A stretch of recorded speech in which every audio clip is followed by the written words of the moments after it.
नमस्कार, मैं डॉक्टर मेघराज विधानसभा क्षेत्र मेहता विधायक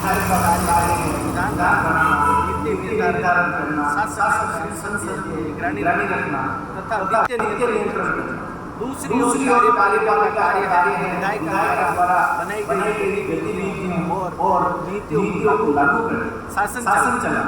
राज्य की विधानसभा की निर्वाचित जनप्रतिनिधियों से गठित होती है। इसी नीति के आधार पर मैं मेघराज मेरी विधानसभा क्षेत्र मेहता अंतिम छोर के तबके के व्यक्ति आवाज विधानसभा से राज्य सरकार द्वारा चलाई गई अनेकों योजनाओं का लाभ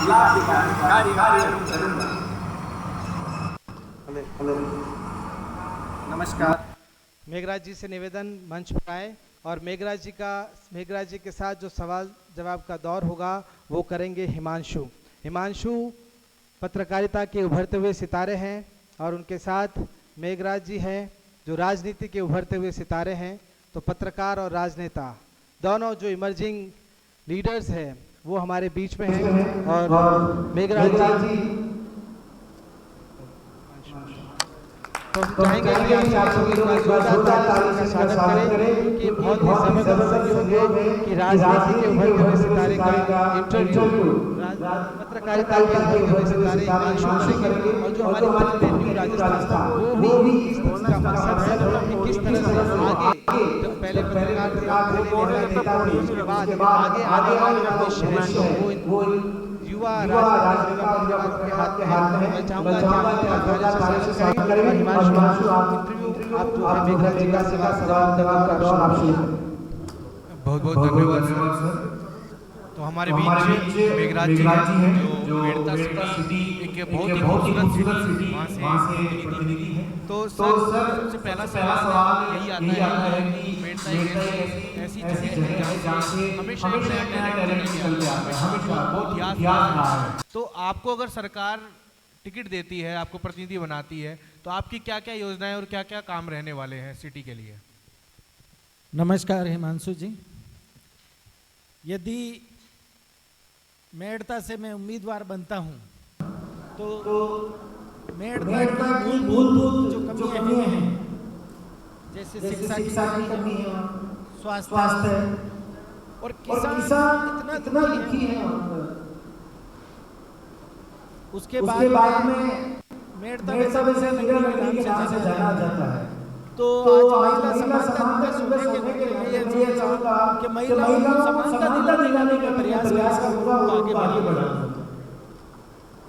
महिलाओं को सम्मान वाली बात बहुत ही अच्छी बोली है आपने, क्योंकि अभी फिलहाल जो माहौल राजस्थान में है जिस तरह से और दूसरे क्षेत्र के लोग जो हैं वो इस तरह से उल्टा करते हैं कि महिलाओं की सुरक्षा के लिए पीछे रह रहा है, उसके लिए आपने बहुत अच्छी बात ये कही है कि मेड़ता सिटी में जरूरत है। मैं शिक्षा की बात करना चाहूँगा। शिक्षा में हम हमेशा देखते हैं जयपुर सिटी में हमारे साथ भी कई छात्र हैं जो कहते हैं कि हमें इस तरह का शिक्षा में लेवल नहीं मिल पाता जो हमें कभी कभी तो मुश्किल हालात में हमें जयपुर की तरफ बढ़ना पड़ता है, जबकि हम वहाँ पे वो चीज़ कर सकते हैं। चीज़ को इस तरह सुधारना चाहिए। जैसा कि आप रहे हैं शिक्षा में मेड़ता के अंदर कृषि महाविद्यालय अभी तक नहीं है। वहाँ कृषि लोग जो किसान लोग हैं उनको अपने बच्चों को उच्च शिक्षा कृषि के लिए देना चाहते हैं, लेकिन 250 किलोमीटर की यात्रा करके उन्होंने जयपुर या संभल बड़ी दिक्कत होती है और समस्या ये है कि बच्चों को बाहर निकालने ऐसा माहौल है राजस्थान का, कहीं गोलीबारी चल रही है, आपस में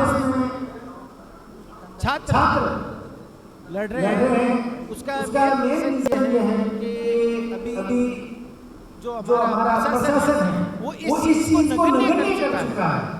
वर्तमान जो प्रशासन है उसका कोई अंकुश नहीं है, चाहे हो किसी प्रकार का फसाद हो तो ये रहेगा कि आने वाले टाइम में यदि मैं उम्मीदवार बन के आता हूँ तो सबसे पहले मेड़ता के अंदर कृषि महाविद्यालय की घोषणा तैयारी करेगा और पूरा प्रयास करेगा।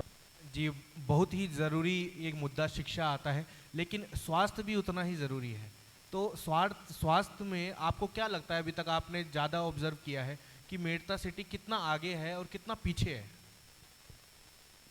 मेड़ता के आसपास के क्षेत्र, ग्रामीण क्षेत्र जो हैं, वहाँ एक तो चिकित्सक प्रॉपर नहीं है, और दूसरी समस्या ये आती है कि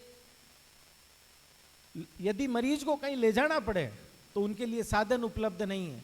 अभी कुछ समय पूर्व की बात है, मैंने खुद ने देखा है, जो व्हीकल लगा हुआ है वो स्टार्ट नहीं हो रहा और मरीज मरने की हालत में है। तो ये जो वाहन है चिकित्सक के और मरीजों को ले जाने के लिए जो सुविधाएं उपलब्ध करानी है, वाहन चेकिंग होती रहे, समय समय पर उनका ध्यान रहे, ताकि एक व्यक्ति जो अपने स्वास्थ्य के प्रति लड़ रहा है उसको उचित समय पर इलाज भी हो जाए उसका। तो जिस तरह से आप जैसे विपक्ष में आप खड़े हैं, तो जो आपके विपक्ष में जो फिलहाल प्रशासन में है, उनको जिस तरह से काम करते आपने देखा है, तो आपको क्या कमियां और क्या अच्छे काम भी, क्योंकि देखिए अच्छे काम की भी बात करनी चाहिए और कमियों की भी, तो क्या लगी है आपको, वो जरा हमसे साझा करें। देखो, अच्छे काम का तो आप कह रहे हैं, जहाँ तक है अभी तक ऐसा कोई अच्छा काम इस शासन में नहीं हुआ है। और कहने को हमारे यशस्वी मोदी जी जो आगे से आगे, एक अभी मेड़ता रोड की बात करता हूं मैं, मेरे क्षेत्र का जहाँ से मैं निवासी हूं, वहाँ उन्होंने अमृत स्टेशन योजना का शिलान्यास किया है। और यही सरकार पिछली भी कर सकती थी, लेकिन ऐसा कोई कार्य नहीं किया और आगे से आगे वो दुविधा बढ़ाती जा रही है प्रेजेंट सरकार जो है। बाकी जो विपक्ष के जो भी काम रहे हैं, और उसमें जैसा कि आपने बताया कि ऐसा कोई काम नहीं रहा, तो वो एक चिंता का विषय भी हो सकता है। और उसको किस तरह से आप उसमें क्या नई चीज़ आप जोड़ना चाहते हैं अपने क्षेत्र को लेके? शिक्षा, स्वास्थ्य, इसकी बात हर कोई करता है, लेकिन कुछ ऐसा एक होगा जो आपको अपने विजन के हिसाब से लगता होगा कि ये मेरे लिए अगले 5 साल का प्लान है। मेरे लिए सबसे महत्वपूर्ण रहेगा जो मजदूर निचले तबके का है। अभी सरकार ने योजनाएं काफ़ी चला रखी है श्रम विभाग से, और मैं देख रहा हूं कि एक बालिका यदि जो पढ़ाई कर रही है वो अपने उच्च शिक्षा के लिए छात्रवृत्ति समय पर प्राप्त नहीं कर पा रही है। दूसरा, इसी श्रम विभाग से एक योजना निकल रखी है कि 18 साल की बच्ची हो और 8वीं उत्तीर्ण हो, उनको 55,000 रुपये शादी के लिए दिए जाते हैं, जिसकी योजना का नाम है शुभ शक्ति। पिछले 1.5-2 साल से देख रहा हूं उन्होंने रजिस्ट्रेशन बंद कर दिया उसका, यानी उनको पैसा नहीं देना है। और जो जिन्होंने रजिस्ट्रेशन करवा रखा है उनका 4-4, 5-5 साल से पैसा नहीं मिल रहा। लोग, अभी सरपंच प्रतिनिधि हूं मैं, मेरे घर से सरपंच है महिला, ठीक है ना, तो हम लोग ये देखते हैं बार बार उन कार्यालयों के चक्कर काट रहे हैं। सेंट्रल गवर्नमेंट पैसा दे रही है, स्टेट गवर्नमेंट पता नहीं कहां जा रही है। सरपंच प्रतिनिधि होने के कारण भी हमें क्या क्या दुविधाएं देखनी पड़ती है।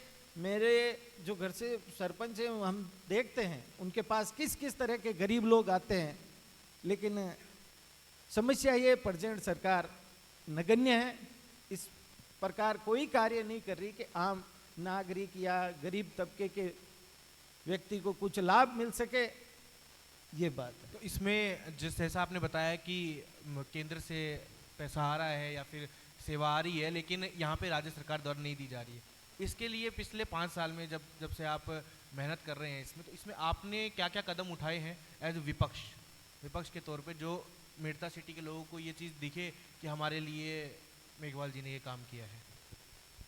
हम लोग जगह जगह पर धरना प्रदर्शन कर रहे हैं, और लाइट, चाहे लाइट का हो चाहे पानी का हो, लाइट के लिए भी किसान इतना परेशान हैं कि कहने को 5 घंटे लाइट दी जाती है, लेकिन उसमें भी समस्या ये LNT मैसेज आ गया, कभी कुछ आ गया, इतना परेशान है। 5 घंटे भी प्रॉपर लाइट नहीं दी जा रही है उनको। और जो किसान खेती के लिए पानी चाहिए, मैं जिस एरिया से हूँ वहाँ सिंचाई क्षेत्र है, ठीक है ना, लेकिन आसपास के क्षेत्र में ये समस्या है, सिंचाई होते हुए भी उनको परेशानी है। नहीं तो हमारे मोदी जी को देखिए आप, खेतों के अंदर पौंड लगा दिए उन्होंने कृषि के लिए कि बारिश का पानी इकट्ठा करो और अपने उच्च क्वालिटी की कृषि करो। आप बीज वितरण कर रहे हैं, ये भी एक केंद्र सरकार की योजना के तहत बड़ा लाभ मिल रहा है सबको। जैसा आपने बताया कि केंद्र सरकार या बीजेपी या मोदी जी जो भी चीज़ें कर रहे हैं, तो आपका कितना सहमत करते हैं कि रखते हैं इस बात से कि नरेंद्र मोदी का इस देश के प्रतिनिधित्व के तौर पे विज़न है और राज्य सरकार का देश के प्रतिनिधित्व के तौर पे क्या विज़न है? आप कितना डिफरेंस समझते हैं दोनों में? मोदी जी को तो बात करें तो सूर्य के सामने दीपक दिखाने वाली बात होगी, और जितना वो विकास कर रहे हैं उसके बारे में तो हम सोच भी नहीं सकते उनकी सोच को। और रही आपके अभी प्रेजेंट सरकार की, तो प्रेजेंट सरकार में समस्या ये हो रही है कि वो लुभावने वादे कर रहे हैं, हम ये कर देंगे, वो कर देंगे, वो कर देंगे। प्रेजेंट टाइम में मैं कह रहा हूँ आपको, अभी जो मोबाइल के लिए उन्होंने योजना चलाई है, तो ग्रामीण क्षेत्र पे नहीं देकर उनको 20 किलोमीटर 30 किलोमीटर जाओ, वहाँ लाइन लगाओ, कोई तरीके से सारा सिस्टम नहीं है। नहीं तो होता क्या, यदि हमारी मोदी जी की सरकार है अभी प्रेजेंट यहाँ होती, तो होता क्या, घर जाकर उनको मोबाइल दिया जाता, या दूसरा मोबाइल नहीं देकर उनको उच्च शिक्षा के लिए प्रेरित किया जाता कि आप ये कीजिए। इस तरह ये जो लुभावने वादे किए जा रहे हैं, इनसे कोई बेनिफिट नहीं मिल रहा। तो आप इसको ये कहना चाहते हैं कि जो राज्य सरकार है वो एक चुनावी दांव खेल रहा है ये, और बाकी विजन उनका कोई ऐसा नहीं। जी बहुत बहुत धन्यवाद। मैं अब एक ऐसे सवाल की तरफ आते हैं जो हर क्षेत्र का एक बहुत ही, और देश का ही एक बहुत बड़ा मुद्दा है, वो है किसान। आपके क्षेत्र में आप किसान को कितना मजबूत समझते हैं अभी तक, और कितना आप आने के बाद इसको मजबूत कर सकते हैं, ये आपका क्या विजन है? किसानों की लेकर चलें तो पहले 70 साल तक तो किसान बहुत परेशान था, इतना परेशान था क्या बताएं। मेड़ता हमारे क्षेत्र की बड़ी मंडी है, और जीरा जहाँ से सबसे ज़्यादा उत्पन्न होता है, पूरे इंडिया में सप्लाई होता है, बाहर विदेशों में भी जाता है। लेकिन पिछले 9 सालों से उनको उचित मूल्य भी मिलने लगा है। और राजस्थान में सबसे ज़्यादा खेती मेरे हिसाब से बाजरे की होती है, तो बाजरे के लिए मंडी में कोई उपयुक्त स्थान या विक्रेता कोई नहीं मिलता था। आज जब मोदी जी ने ये संभव कर दिया कि बाजरे की भी अब बोली लगने लग गई मंडी के अंदर, और किसान इतना खुश है मोदी जी को लेकर, जहाँ तक है, और नई योजनाएं और भी दे रहे हैं मोदी जी। भाई किसानों को ट्रैक्टर दे रहे हैं, ऋण पे आप ट्रैक्टर लो, और ऑनलाइन सिस्टम कर दिया, किसी के पास घूमने की जरूरत नहीं है, आप ऑनलाइन करवाइए, और ऑनलाइन करवाते ही आपका नंबर सीधा ट्रैक्टर आएगा आपके, और लीजिए आप खेती कीजिए, और उन्नत किस्म के बीज दे रहे हैं। इस विजन को आप लेके जाएंगे अपने किसान भाइयों के लिए जी। और जब किसानों की बात हो रही, जैसा आपने बताया कि सिंचाई सेंटर भी है, तो कितना मुश्किल रहा लंपी के दौरान किसानों को इस सरकार में, जैसा कि आप विपक्ष में थे, तो कितना मुश्किल रहा उस दौरान किसानों के लिए इस सरकार से मदद पाना? लंपी के लिए मैंने भी पुरजोर मेहनत की है लंपी में, और हम लोग गायों की जो कंडीशन देख रहे थे, ये हालत थी कि समय पर यदि जनता नहीं जागे, गौ माता के लिए जनता खुद जागी है, प्रेजेंट सरकार नगण्य रही, कोई भी समय पर कोई इलाज नहीं, जहाँ तक कि इनकी गौ माता की जब मृत्यु हो जाती थी तो उनके लिए उपयुक्त जगह नहीं मिली लोगों को। हम लोगों ने जगह जगह उनको हिंदू रीति रिवाज के अनुसार खड्डे कर कर उनको उचित स्थान पे लगवाया, लेकिन सरकार की तरफ से आज भी बोला जाता है कि हमने अनुदान दिया है लंपी के लिए, लंपी में जो गायें मरी है वो किसानों को पैसे दिया है, ऐसा कुछ मेरे क्षेत्र में अभी तक ऐसा मुझे नहीं लगा है। जी बहुत अच्छी बात आपने कही। ये अभी हाल ही में जिले बनाए गए हैं, तो आपकी क्या राय है कि मेड़ता सिटी जो था उसको जिला बनना चाहिए था? या फिर और जो ज़िले बने उसमें सरकार ने सही कदम उठाया है, या आप अगर इनकी जगह होते तो आप इसमें क्या किस तरह से इस मुद्दे को अपनी तरफ से सही करते? मैं आपको एक चीज बता दूं, मारवाड़ी में कहावत है, गूदड़ी वे जितो पग पसाड़नो। उसका समझा देता हूं आपको कि आज राजस्थान सरकार के पास करोड़ों का कर्जा हो गया। अब इन्होंने ये जिले की घोषणा कर दी, और मेड़ता का आप कह रहे हैं तो मेड़ता न्यायिक जिला अभी भी है। वर्तमान में वहां कोर्ट वहीं लगते हैं, आसपास के क्षेत्र के सारे जितने भी हैं, पंचायत समिति है, वो सारी वहां आती है। न्यायिक जिला मेड़ता है, और मैंने कोर्ट में अपील भी की थी कि भाई मेड़ता को जिला बनाया जाए। सरकार है, अपनी हठधर्मिता है, और जो क्षेत्र में जिला नहीं बनाने की जगह थी उसको पहले बना दिया, मेड़ता को नहीं बनाया। तो ये आपके सवाल हैं जो हम उम्मीद करते हैं कि ये आप जल्द से जल्द विधानसभा में पहुंचे और इन सवालों के साथ अपने क्षेत्रवासियों का भला भी करें और उनका साथ भी दें। बहुत बहुत धन्यवाद मेघवाल जी, आप आए और आपने अपने विचार साझा किए। धन्यवाद। धन्यवाद सर। बहुत धन्यवाद। मेघवाल जी से निवेदन करूंगा मंच पर बैठे और वॉलेंटियर से कि एक केक मंच पर पहुंचाए। और जैसा हमने कहा कि अग्रिम शुभकामनाओं के तौर पर हम ये केक कटिंग सेरेमनी करवा रहे हैं, तो मैं चाहूँगा कि केक कट मेघवाल जी करें, अपना मुंह मीठा करें और अपने क्षेत्र में जाकर दमदार तरीके से, 3 महीने बचे हैं, दमदार तैयारी करें। आप टिकट भी लेके आए और दमदार तरीके से चुनाव लड़ने के बाद आप चुनाव जीते, राजस्थान की विधानसभा में जाए और राजस्थान की विधानसभा में जाकर ना सिर्फ मेड़ता सिटी का आप नाम रोशन करें, क्षेत्र की जनता की आवाज़ को बुलंद करें और प्रखर तरीके से, जिस तरह से आप प्रखर वक्ता के तौर पर जाने जाते हैं और जिस तरह से आप समाज सेवा में सक्रिय है, राजनीति में भी आप सदन में जाकर अपने क्षेत्र के लोगों की भलाई करें। इससे हम आपको शुभकामनाएं देते हैं। आपने बहुत कीमती समय में से अपना वक्त यहाँ निकाला। आप हमारा जो पुराना कार्यक्रम हुआ था youth assembly summit and award, उसमें भी आप आए थे और दमदार स्पीच दी थी, उसके आप विनर भी रहे थे। और एक बार फिर आप हमारे इस कार्यक्रम का हिस्सा बने, इसके लिए हम आपका तहे दिल से धन्यवाद करते हैं। और मैं चाहूँगा कि मंच पर एक बार केक लेकर आएँ और मेघवाल जी अपने हाथों से इस केक को काट कर अपना मुँह मीठा करें। और जो पत्रकारिता में उभरते हुए सितारे हैं हिमांशु, उनका भी आप मुँह मीठा करवाएं, क्योंकि राजनीति और पत्रकारिता दोनों एक तरह से एक पहलू के 2 सिक्के हैं और ये दोनों, आप व्यवस्थापिका के, आप कार्यपालिका के हिस्सा है और आप चौथा स्तंभ कहा जाता है मीडिया, तो ये दोनों स्तंभ, मजबूत स्तंभ यहाँ पर है।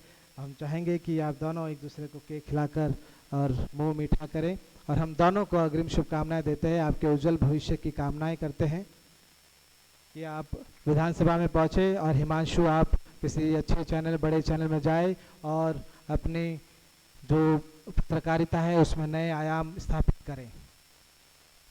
बहुत बहुत धन्यवाद मेघराज जी।